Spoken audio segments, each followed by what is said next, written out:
Le son des cloches résonne au Vatican. Hommage à Benoît XVI, l'un des pontifes les plus audacieux de l'époque moderne, qui s'est éteint ce matin à l'âge de 95 ans.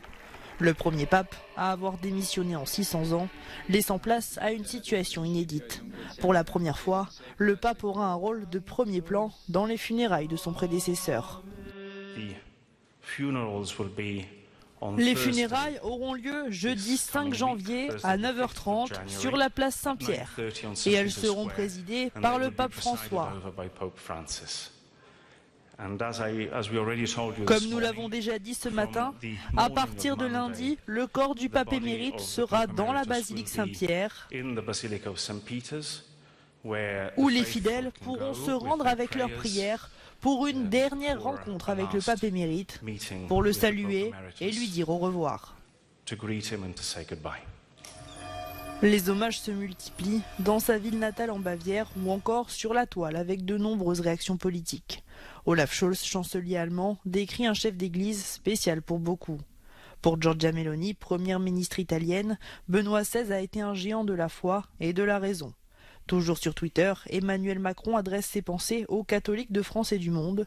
Outre-Manche, Rishi Sunak revient sur la visite historique de Benoît XVI. Les funérailles du pape émérite ce jeudi devraient attirer une foule de hauts dignitaires et de fidèles. Un trou béant dans cet hôtel en plein cœur de Kiev, visé par des frappes russes ce 31 décembre.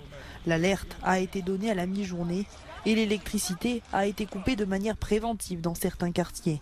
Les explosions ont fait au moins un mort selon le maire de Kiev, Vitali Klitschko, et une vingtaine de blessés, dont un journaliste japonais.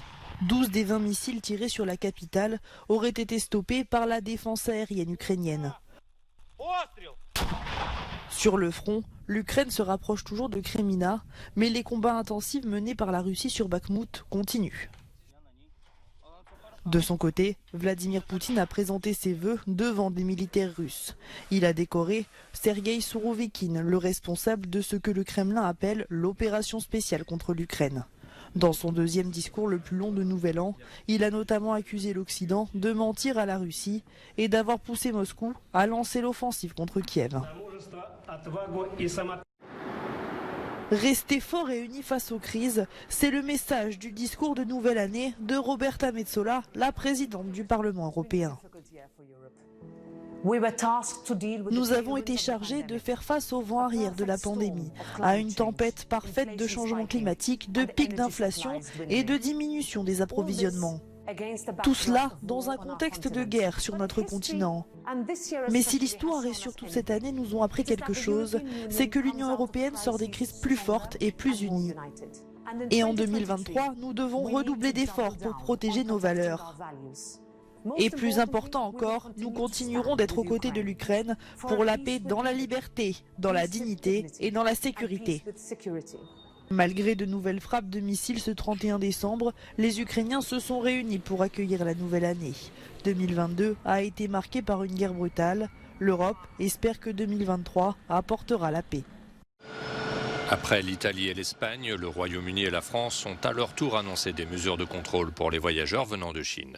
Tous, par exemple, devront avoir effectué un test Covid négatif avant d'embarquer dans un avion en direction de l'Hexagone à partir du 5 janvier. Ce genre de précaution est compréhensible au vu du manque d'informations fournies par Pékin, estime le patron de l'Organisation mondiale de la santé.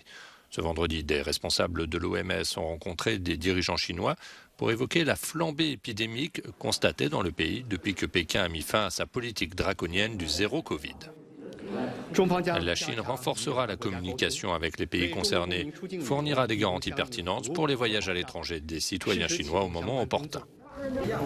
Impossible d'avoir des bilans chiffrés précis, mais les images tournées en Chine montrent des hôpitaux débordés par l'afflux de malades. La population, peu vaccinée, avait jusque-là été peu confrontée au virus en raison des confinements et des quarantaines obligatoires.